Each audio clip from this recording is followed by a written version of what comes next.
안녕하세요. 유권자입니다. 오늘 할 이야기는 세 가지 정도인데요. 첫 번째는 한덕수와 우원식은 왜 그렇게 무리한 일을 해서 지금 공격을 받고 있는가? 왜 그렇겠습니까? 공동의 적이 있기 때문이죠. 누구일까요? 두 번째는 금기의 빗장이 풀린 시대이다 보니까 지금 분노가 여기저기서 활활 타오르고 있습니다. 드디어 분노의 끝무렵에 이 시대의 재단에 마지막 재물이 필요합니다. 누구일까요? 그 다음 세 번째는 국힘당 당내 경선이 파행의 조짐을 보이고 있죠. 그러나 시대 정신과의 싸움이기 때문에 예측 가능하다. 이런 이야기를 해보겠습니다.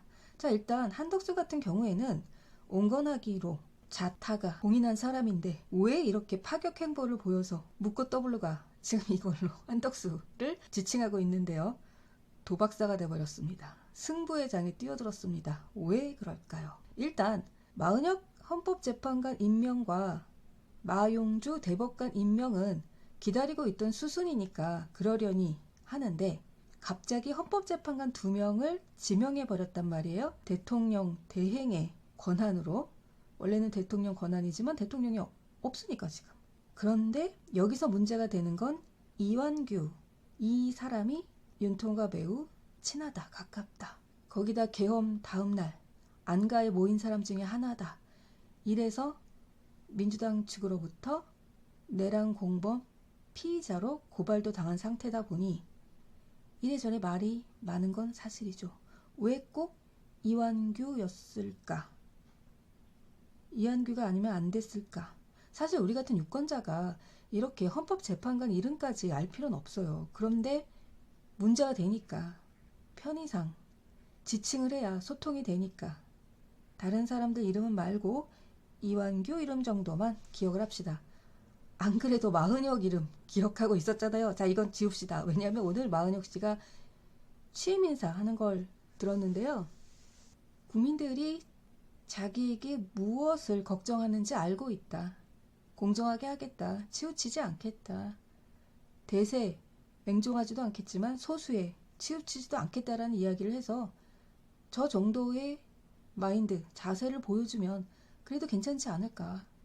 과거가 이렇다 저렇다 이건요. 사실 과거 없는 사람 있습니까? 특히 우리나라처럼 정치판이 요동을 칠 때 좌우 왔다 갔다 안 한 사람 많이 없고요. 오히려 한쪽에 땅 파고 있는 사람들이 무서운 사람들인 거죠. 그런 사람들이 오히려 종교적인 신념과 신도로서의 자세를 견지하고 있다고 할 수 있기 때문에 마은혁 걱정 안 해도 될 것 같고요. 그것과 같은 잣대로 보자 그러면 이완규 씨 역시 본인이 헌법재판관이라는 그 지위에 가기까지의 여정 속에서 그 사람이라고 단면적인 사람, 평면적인 사람이겠습니까? 인간은 다 입체적인 면이 있는 건데.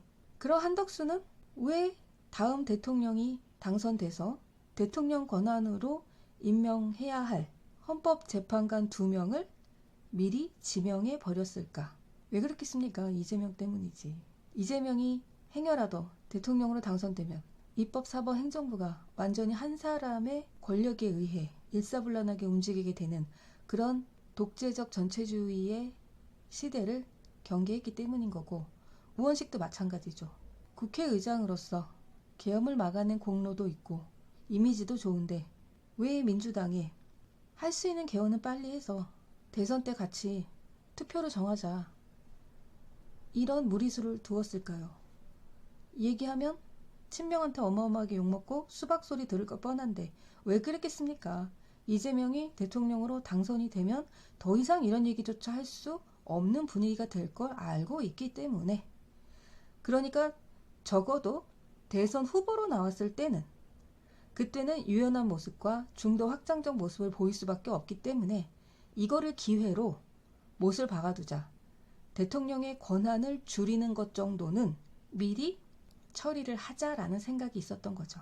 그러니까 한덕수와 우원식의 무리수의 배경에는 공동의 적이 있는 거예요. 누구? 이재명. 그러면 민주당 쪽에서는 이런 얘기를 해요. 이재명 말고는 할 얘기가 없냐. 시사 프로를 보면 양쪽 패널들이 나와서 마지막은 꼭 이재명으로 끝나니까 이재명 말고는 국힘당은 할 말이 없습니까? 라고 공격을 하는데 민주당은 이재명 말고는 없잖아요. 그럼 누굴 얘기를 합니까? 이재명 말고 누가 있어야 누구를 얘기하죠. 이재명으로 모두 담겨버렸잖아요. 이재명의 민주당 여기를 넘어가서 이재명 이꼴 민주당이 돼버렸기 때문에 민주당에 대한 이야기를 한다는 건 그냥 이재명에 대한 이야기를 한다는 것과 같아져 버렸는데 이 상태에서 어떻게 이재명을 빼고 민주당에 대한 이야기를 해요. 그걸 요구하는 것 자체가 나쁜 거지. 도대체 알면서 그러는 거예요.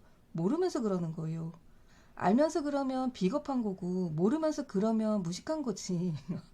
거기가 아무리 국회의원 수가 170이니 180이니 그럼 뭐해요. 한 목소리만 들리는데 하나의 목소리도 모두 통합이 될 건데 그 많은 국회의원 수가 뭐가 필요해요. 그냥 이재명 혼자 일당 192를 하고 있는 거잖아요, 지금. 다른 야당까지 다 합쳐서. 그러니까 앞으로 왜 기승전 이재명이냐, 이재명 아니면 할 얘기가 없냐, 이런 얘기 하지 맙시다. 듣는 사람 짜증나요. 아니면 민주당이 이재명과 다른 이야기를 하든가, 아니면 민주당이 이재명에 대한 비판을 하든가. 그럼 되지. 이재명 이꼴 민주당인데 그럼 민주당 얘기하라 그럴 때 이재명 얘기 안 하고 어떻게 민주당 얘기를 합니까? 앞으로 이런 요망한 이야기 하지 맙시다. 지금은 금기의 빗장이 풀린 시대예요. 마은혁도 그렇고 이한규도 그렇고 예전 같으면 이렇게 시끄러우면 자기를 지명해준 사람을 위해서도 또는 자기가 몸담고 있는 당을 위해서도 그럼 제가 물러나겠습니다 라고 이야기를 했던 게 과거의 시대라 그러면 금기의 빗장이 풀린 시대에는 그래 갈 때까지 가보자, 할 때까지 해보자 이런 생각들을 하고 있는 거죠. 왜? 분노의 시대이기 때문에 그래요. 그리고 이 분노의 시대도 이제 막차를 타고 있는 것 같습니다. 윤석열과 이재명은 양쪽에서 양극단의 힘을 작용 반작용으로 그렇게 유지하고 있었죠. 그런데 윤석열 쪽 힘이 빠졌어요. 이건 확실히 빠진 거예요. 그리고 이제 몰락의 길만 남았어요. 여기서 다시 재생 부활의 길은 없어요.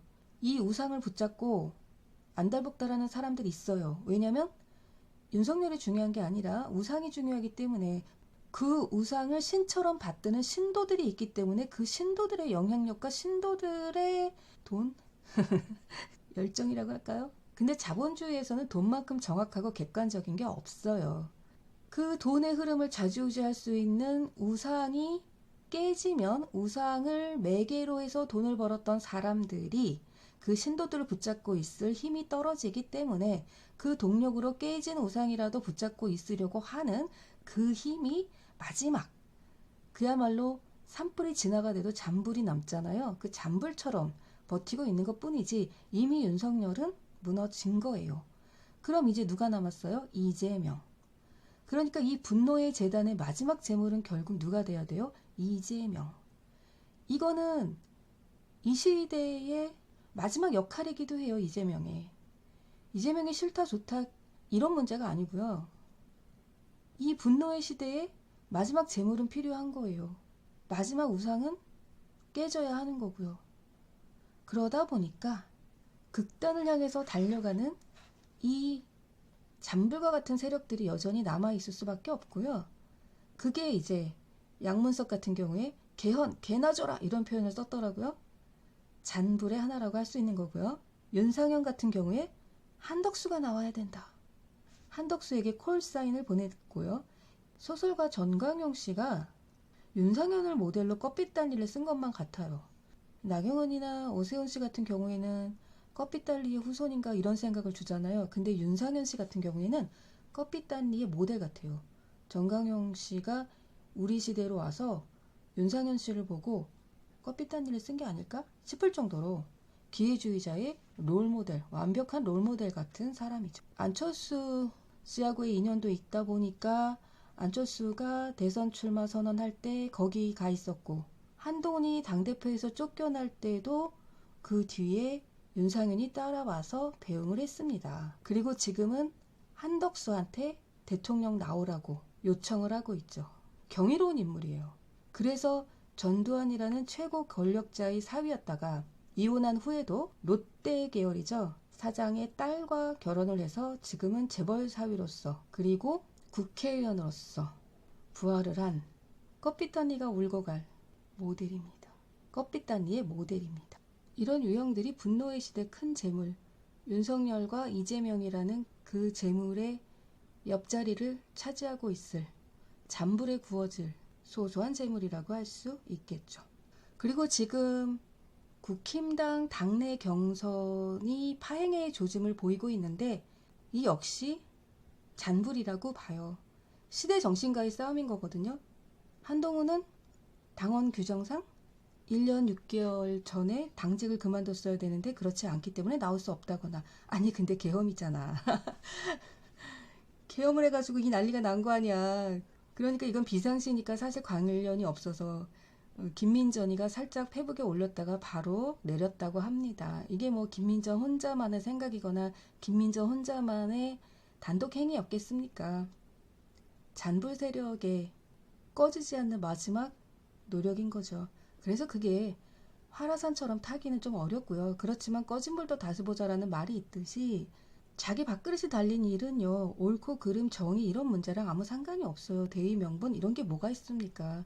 새 시대가 온다라고 생각을 하면 구시대는 불안해서 미칠 것 같은 거예요.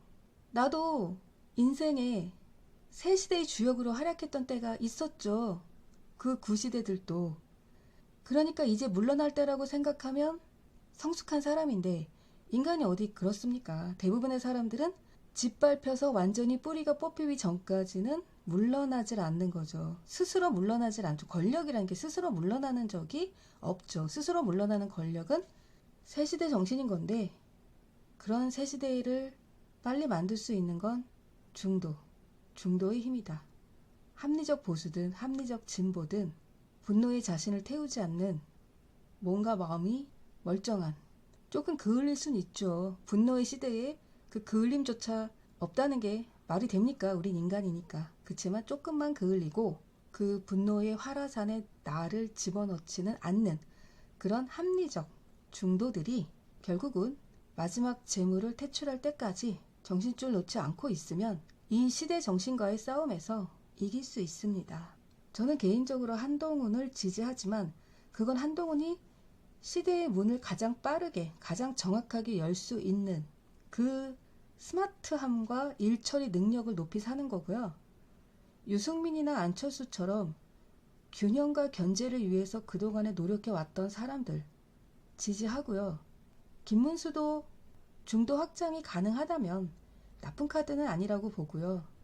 홍준표는 구시대의 상징과 같은 인물이고 황교안 나오지 않았으면 좋겠고 왜 자꾸 거론되는지. 여기에 지금 이정현 이분도 나름 명분은 있죠. 거기에 각 자치단체장 기타 등등 해서 지금 15명 많으면 18명까지 나온다고 하는데 기가 막히죠. 당내 경선비만 해도 기탁금이 1억이래요. 대통령 후보가 되려고 선관위에 내는 돈은 3억이고요. 사람들이 참 돈도 많습니다. 그런데 당내 경선에 1억을 내도 15분 정도의 개인 연설 시간을 주기 때문에 그게 1억짜리 15분이라고 하는데 그 정도 내고 정치인으로서 자신을 전국에 알릴 만한 일이 별로 없다.